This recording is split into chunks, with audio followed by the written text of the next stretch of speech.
Paz e luz seja sobre a sua vida hoje e sempre. Amém. Seja sempre bem-vindo ao canal Joilson de Assis, canal de palestras, de filosofias, de uma conversa amiga com você que está aí do outro lado. Paz e luz seja sobre vocês.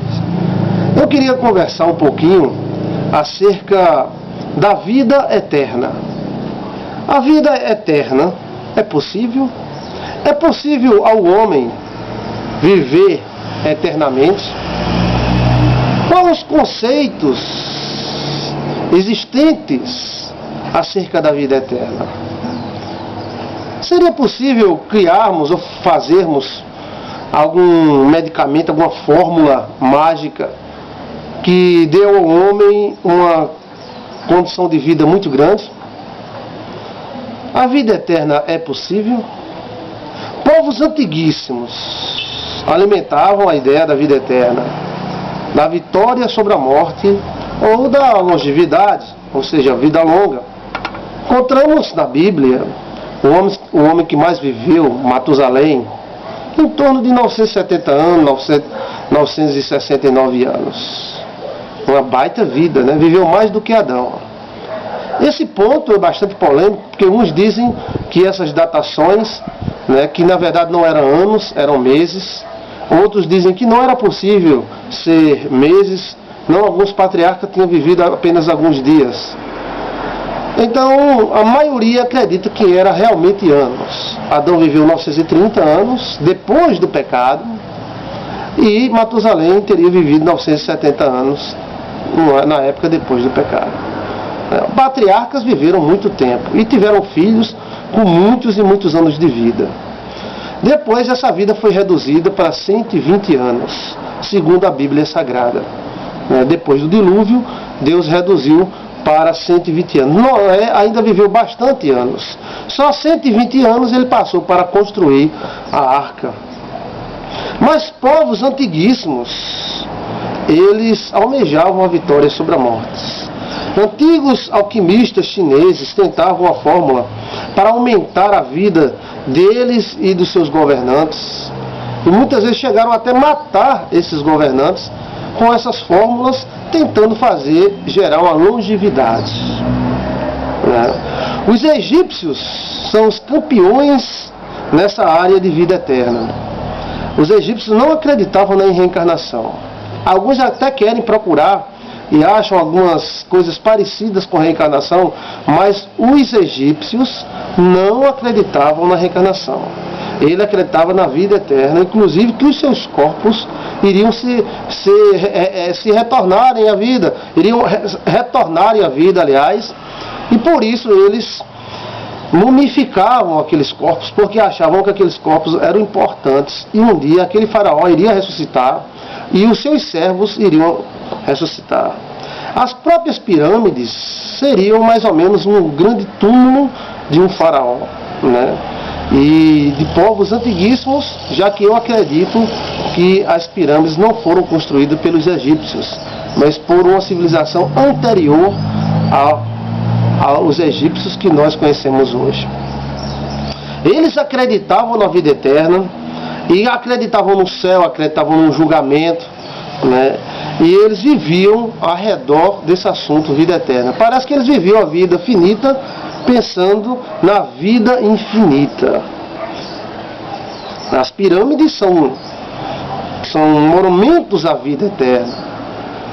Pirâmides, consciências estranhas à nossa e incríveis, foram construídos como símbolo da vida eterna, símbolo de uma crença no porvir, né? Eles acreditavam na vida eterna, eles viviam a vida finita pensando na vida eterna. A morte para eles era apenas o início, o princípio, né? A morte para as religiões antigas egípcias era apenas um princípio, uma passagem, né, que eles deviam passar para um plano melhor e mais aperfeiçoado. Eles almejavam a vida eterna e acreditavam que o seu faraó iria ressuscitar um dia. A ideia Da vida eterna, da fonte da juventude, né? Aquele mito, vamos dizer assim, aquela história da fonte da juventude, parece muito com a ideia bíblica do rio da vida.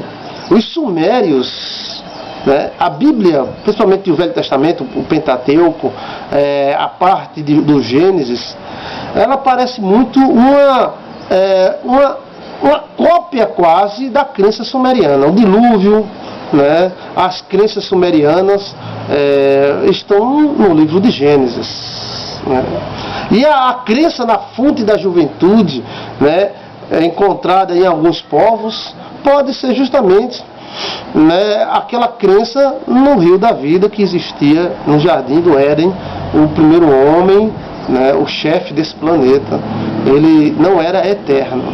Adão não era eterno. Ele precisava da água da vida, ele precisava da árvore da vida para haver uma manutenção na sua juventude, na sua vicissitude.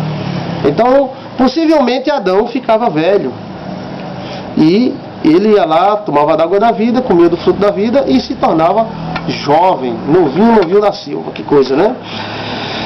Adão não era eterno, como os anjos também não são. Deus mantém a eternidade deles através da água da vida. A Bíblia diz que no céu existe um rio de água da vida que sai do trono de Deus. E esse rio mantém a vida, a longevidade, né? Seria possível o homem criar um produto, né, que lhe daria vitória sobre as doenças, sobre o envelhecimento? Que parece que a morte está dentro do homem, que a partir dos 30 anos ele começa a envelhecer, começa a definhar e seus órgãos não conseguem mais reproduzir a reprodução celular da mesma forma. Temos um número de reprodução celular limitada na vida. O homem de 10 em 10 anos, ele é outro homem, muda tudo, os tecidos dos órgãos, os ossos, as moléculas ósseas, tudo muda dentro do homem, tudo muda, né? O sangue é coado pelos rins, de 6 em 6 meses praticamente temos um sangue novo produzido pela medula. Então há uma reprodução celular constante nesse homem. E o que é o envelhecimento? O envelhecimento é justamente quando estas células não conseguem mais reproduzir com a mesma força das primeiras reproduções. Então essas células vão enfraquecendo e vão se tornando rarefeitas. E nisso aí a pessoa vai envelhecendo, os tecidos, eles não vão tendo a mesma elasticidade, a pele não é mais elástica, ela perde ingredientes importantes que dão a ela essa flexibilidade que ela tem, e assim surge o envelhecimento. Hoje, atualmente, a ciência procura, corre atrás, né, de meios, de remédios, de porções mágicas, né, para aumentar a longevidade do homem. Há cientista que diz que estamos muito perto de criarmos uma porção que, ao tomarmos, a juventude volta. Que coisa, hein? Ah, uma porção dessa. Quem inventar uma coisa dessa está podre de rico pro resto da vida, né? Mas até agora não inventaram. Supervitaminas já foram criadas, né? Todo tipo de medicamentos já foram criados. E atualmente nos laboratórios os cientistas gastam milhões, né? Tanto para descobrir remédios para doenças, o que é benéfico, como para tentar descobrir como evitar o envelhecimento das células, o enferrujamento das células. Literalmente nós enferrujamos, né? Os radicais livres agem na vida do homem como um enferrujamento. E esse homem vai enferrujando. E a morte é tida como uma tragédia em todas as religiões, como um acidente de percurso. Já que nós não temos aquela... É como se nós tivéssemos nascido para viver para sempre, né?